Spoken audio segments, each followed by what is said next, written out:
Hello, everyone. My name is Jeremy Lopez, and I am a new graduate from the Communication Studies here at San Francisco State. Today, I'm going just to talk about how my Communication Studies degree has came about and what I have learned and about myself and about just communication studies as a whole, and how I've implemented it in my personal and professional and academic life. So first off, I just want to introduce one of my favorite works that I've done. Um, I want to say this is by far one of my favorite essays that I've ever done, just based off the quality of it and of what it meant. And this essay is from one of my favorite courses I've took, which is the Empowerment of Organizations. I took with Professor Gary Merrigan.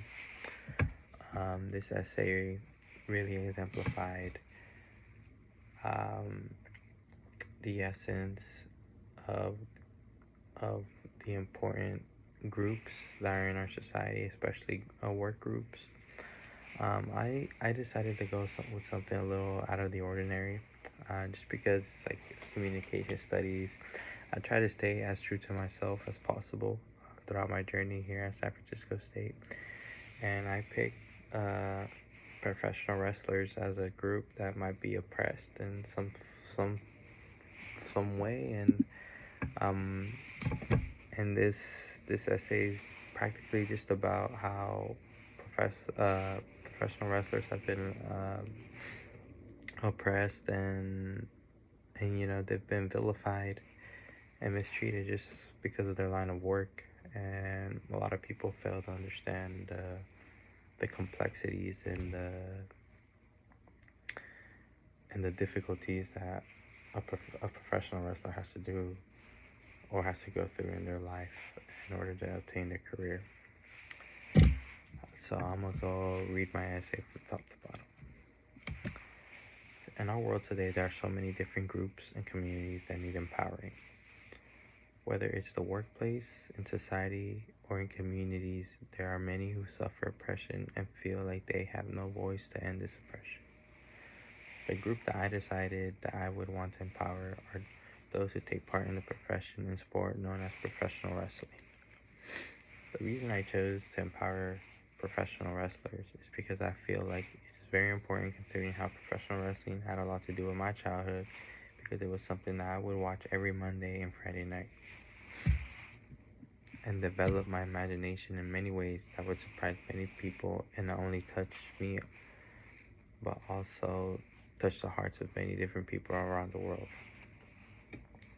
I am going to attempt to bring to light how professional wrestlers are being oppressed in an ideological way, an institutional way, an internalized way, and in a personal way. By doing this, I will also be trying to raise some form of awareness for these wrestlers who have long suffered because of how brutal and how grueling their profession is. Ideology. For the longest time, wrestling has been an excellent form of athletic entertainment that has captivated the audiences of millions across the globe. There have been larger-than-life personas and breathtaking athletics with deep storylines that have kept people intrigued for generations. However, due to these expectations of being larger than life, wrestlers have tried to live up to a certain image that portrays them as superhero-type characters on screen. However, due to these expectations of being larger than... oh, sorry. My bad. Most wrestlers begin to create doubts within themselves whether they look the part or not, no matter how talented they are in the ring or even in a microphone in which they have to perform compelling speeches and confrontations. To go into further detail on this issue, there was an article that highlighted the type of self-inflicted pressure that wrestlers put themselves through in order to maintain the perfect physique to exemplify the characters that they're trying to portray on TV. For example, the article mentions how peripherally I am also suggesting that these ideal masculine forms are hyperbolized and distilled within pro wrestling in such a way that drives wrestlers to aspire towards unrealistic and oftentimes unattainable physiques. The article further states how most of these wrestlers also tend to alter their bodies and use unnatural substances that inflict long-term harm to their bodies in order to obtain these almost impossible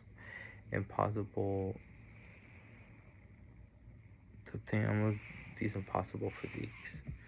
On top of all of this, there is a level of body dysmorphia that these wrestlers tend to go through because they tend to believe no matter how talented they might be, they will always end up being pushed aside by promoters, bookers due to their lack of size and strength, according to Rex.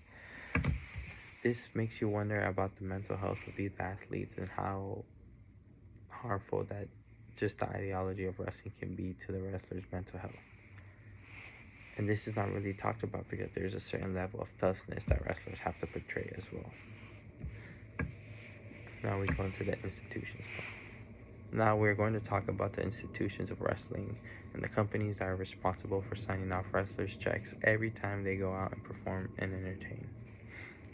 To kick things off, the main company that most people associate with professional wrestling is the World Wrestling Entertainment, which in other words is short for WWE.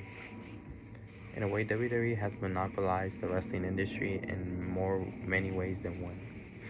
According to an article called A Beginner's Guide to WWE Business, WWE is a publicly traded company that has a board of directors and its employees are independent contractors.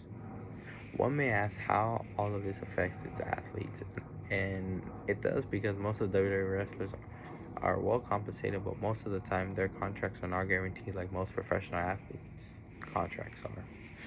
For example, according to an article of Forbes, should a wrestler suffer an in-ring injury that leaves him or her unable to perform for 6 consecutive weeks, then that wrestler's base salary will be reduced by 0.5% for every house show or TV taping missed thereafter.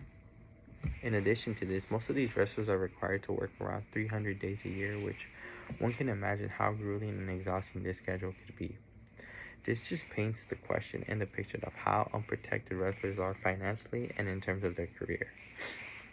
Most sports or professional wrestling sports leagues have off seasons professional sports leagues have off seasons in which they are compensated for. However, the WWE has no off season and does not pay its athletes as much as all these professional sports companies pay theirs. And interpersonal violence. As we all might know, the WWE is very physical and violent, and the stuff that these professionals are doing on TV is not encouraged to be tried or practiced at home. For a sport that is often labeled as fake, these athletes endure tremendous amounts of punishment on a daily basis for our own entertainment, which oftentimes may even carry over into their lives outside the ring. According to an article published by Vice, there are all sorts of injuries pro wrestlers get, from broken bones to ruptured ligaments, but those are largely the injuries of athletes. On top of trying to perfect their craft in terms of performing inside the ring and trying to maintain a Mr. Olympia type physique, wrestlers have to fight through pain and injuries on a daily basis, which may lead to long-term effects down the road. The most predominant injury in wrestling that has made an immense amount of headlines are brain injuries such as concussions, which ultimately leads to chronic traumatic encephalopathy, or most famously known as CTE. According to a recent study, continuous blows to the head, steroid use, drug abuse has contributed to the death of many wrestlers at a young age. All the vices that come along with the wrestling industry have all tied together in terms of the standard of living of a wrestler. What I mean by this is that many wrestlers abuse steroids to look better and have the perfect bodies. They abuse painkillers to numb their physical pain and use alcohol as a mechanism, as a way to get away from it all and to numb their pain in a certain manner. There are many of these unfortunate truths of what wrestlers go through in the profession that they love so much. The internalized aspect of it. The WWE has had a history of controversy and allegations that has set the company back in many separate occasions. Vince McMahon, who is the owner and CEO of the WWE, has had many lawsuits go against him and his company. The reason that this is being brought up is because of the most recent lawsuit and allegations of racism inside the workplace and WWE. The WWE has had its fair share of controversial storylines revolving around racism, which has gotten a lot of backlash. However, in most recent Forbes article, there was an instance of the WWE being racist towards black wrestlers and producers. The article further goes in depth on how the WWE has generated storylines and has forced its performers to participate in such storylines that were offensive, especially in times where it was rare to see people of their color speak up. Now that the WWE has entered an era of campaigning and signing up to bullying and racism, it was hard for them to cover up their long history of systematic racist issues in company.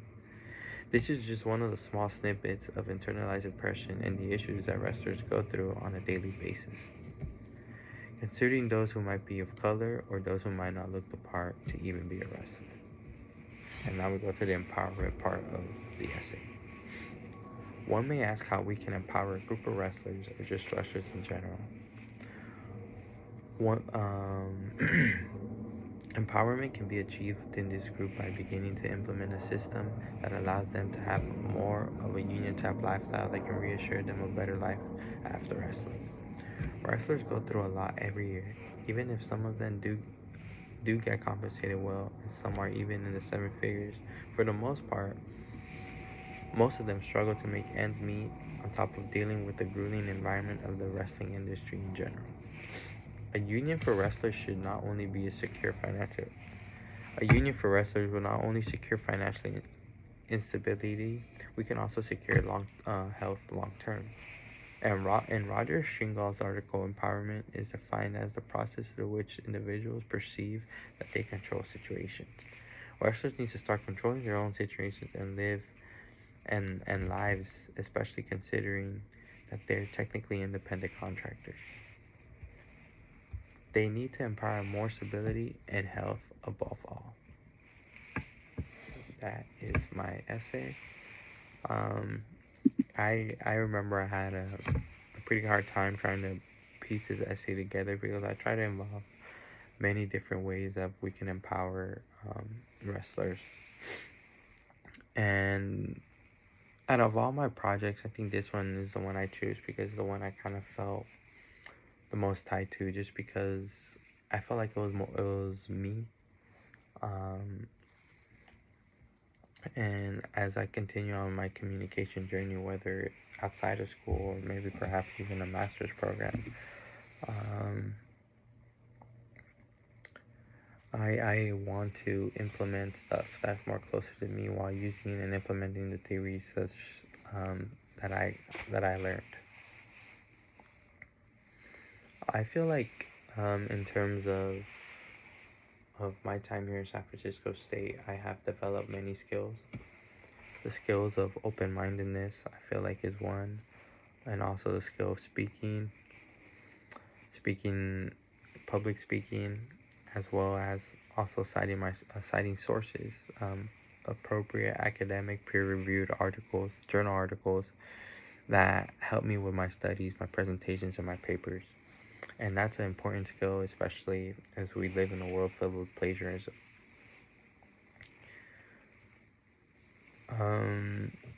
One of the main theories that I learned, or concepts, is the generalized others. And the generalized others is typically my peers. And then I've learned also about master narratives. And obviously master narratives it's practically the narrative in which it's the norm that society sets for certain things.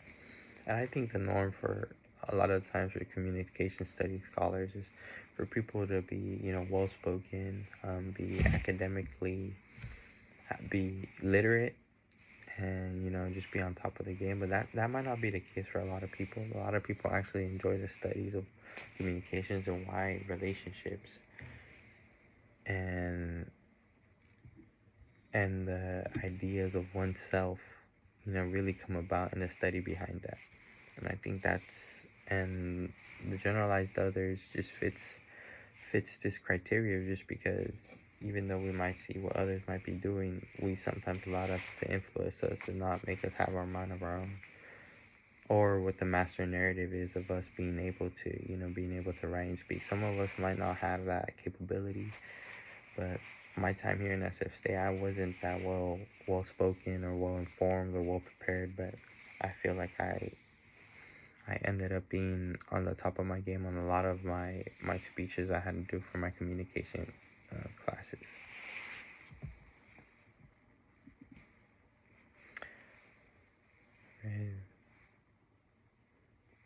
And a lot of the scholarships that I've read, the communication scholarships, they have just made me think about communications, because there's so many different layers of communication, whether there's family communication or whether there's quantitative methods or like the empowerment for organizations. But I think one that really caught my eye was my criminality and punishment course that I took with Professor Lovas, in which she really informed us of the social justice perspectives that we tend to miss, especially something as simple as the jailing system, and how our justice system is continuously failing in all these different categories in life are fit under communication studies. And that is why I fell in love with this major, and is why I am going to continue my professional career in the field of communication. And with this video, and with that, I'm going to conclude, in which I will upload this on Portfolio, which is something I was taught by Professor Peck in my core class my first semester here.